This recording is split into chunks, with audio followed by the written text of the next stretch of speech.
It happens without warning. You are doing something ordinary, making coffee, walking to the car, lying in bed waiting for sleep, and it arrives. A memory, uninvited. Something from years ago, sometimes decades. A moment you said the wrong thing in front of the wrong people. A conversation that went sideways. The look on someone's face. It plays. In detail. You can hear the words. You can feel the room. And then you think about last summer. A good week. Easy days, people you like, somewhere you wanted to be. And it's soft. Proximate. You know what happened, but the edges are gone. Why does your brain do this? Why does it keep the ones you would rather forget and lose the ones you wanted to keep? There is a structure in your brain called the amygdala. It sits deep inside, one on each side, and it has one job: evaluate every experience for emotional importance. Not consciously, not logically. It runs in the background, rating everything that happens to you on a scale of intensity. And when something rates high, when the intensity crosses a threshold, it sends a signal to the part of your brain that forms memories. The amygdala tags emotionally arousing memories with a stronger chemical signal. The more arousal a moment generates, the deeper it gets encoded. Negative experiences tend to produce stronger arousal than positive ones, which is why they stick harder. You have felt this your whole life and not had a name for it. Every cringeworthy moment that replays without invitation. Every conversation you wish you could take back, still sitting there in perfect clarity years later. Your amygdala did that. It decided those moments were high importance, and it made sure you kept them. But what exactly is it using to make that happen? When something intense occurs, embarrassment, shock, fear, the particular social pain of saying the wrong thing, your body releases a chemical called norepinephrine. It is the chemical that makes time feel slow during a near accident. Your brain releases it in moments of intensity, and it does something specific. It reaches the amygdala and amplifies the consolidation process in the hippocampus, the region where memories are formed and stored. The hippocampus is always working. It records sequences, details, facts, the raw material of what happened. But without a signal telling it how much any of this matters, it forms memories with roughly equal weight. The chemical changes that. It tells the hippocampus, this one is different. Use more resources. Hold it tighter. Strengthen the neural pathways that carry it. This is why you can remember exactly where you were when something mortifying happened. The physical layout of the room, what you were wearing, the specific words. The norepinephrine was running during the encoding, and it instructed your memory system to treat the moment as critical. A quiet afternoon that felt like enough does not do this. The amygdala barely registers it as a threat.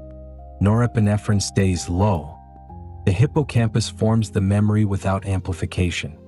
A month later it is blurry. A year later you remember that it happened more than you remember what it was. Think about the last genuinely good day you had. A day where nothing went wrong. Where you felt easy, comfortable, present. Can you recall it in detail? The specific words, the exact light, the sequence of moments? Or do you have the feeling of it, the general shape, without the texture? Now think about the last time something went badly wrong in a social situation. Something you said that landed incorrectly. A silence that told you something had shifted. You probably have that one in high definition. Same brain. Same person. Different chemical signal during encoding. Your brain was not built to make you feel good. It was built to keep you alive. And for most of human history, the dangerous moments were the ones that required updating. A predator. A failed interaction with someone in your group. A moment of humiliation that changed your social standing. These were not just unpleasant, they were data. Your survival could depend on what you did with them. Humans are social animals. For hundreds of thousands of years, being excluded from the group was not an emotional inconvenience, it was a death sentence. The brain that remembered it, felt it acutely, and changed its behavior to avoid repeating it, that brain stayed in the group. So the memory system developed a bias. Social pain gets flagged at the same priority level as physical danger. An embarrassing moment registers in the same category as a near miss with a predator. The amygdala cannot tell the difference between a threat to your body and a threat to your standing, and it responds to both with the same instruction. Remember this. Adjust. The brain that remembered social threats clearly and adjusted had better odds than the brain that let them blur. So evolution kept that system. The amygdala flags threat-adjacent experiences. Norepinephrine burns them into memory. A comfortable afternoon had nothing to teach. The brain formed the memory, but it didn't invest. It let it soften. You are running that same system right now. In a life where most of the genuine threats are gone, where the embarrassing moment at a dinner party carries zero survival consequence, the hardware has not caught up. It still flags the social pain, still burns it in. It is doing exactly what it was built to do. The environment changed. The brain did not. There is one more thing happening that makes this worse. Memory is not a recording. Every time you retrieve a memory, your brain rebuilds it.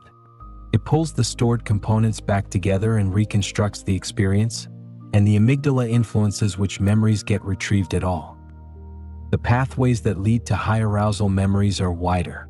Because retrieval itself strengthens a memory, every replay deepens the pathway, which makes the next retrieval easier, which means the next replay comes sooner. And the amygdala does not need an exact match to trigger one. It matches on emotional similarity. A mildly uncomfortable situation today, a slightly awkward conversation, a moment where you felt briefly out of place, can pull up the most embarrassing moment of your teenage years. Because the emotional signature is close enough. The amygdala fires a partial match. The memory surfaces. The good memories do not have those wide pathways. Nothing in your current environment triggers them with the same force. To get to them, you have to reach deliberately. You have to choose to remember.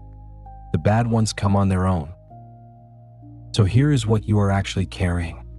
A memory system built for a different world. One where the high-arousal moments were the ones most likely to kill you. Wide pathways for the painful ones. Narrow pathways for the easy ones. The memory arrives uninvited, with the same clarity it had the day it formed. The system is not broken. It is doing exactly what it was designed to do. It is protecting you from repeating something that once looked dangerous. It is keeping the file accessible in case the threat returns. The problem is that most of the threats never return. The dinner party is over. The conversation ended years ago. The people involved have probably forgotten it. But your amygdala has no mechanism for closing a file. It does not receive a signal that says, "This one is resolved."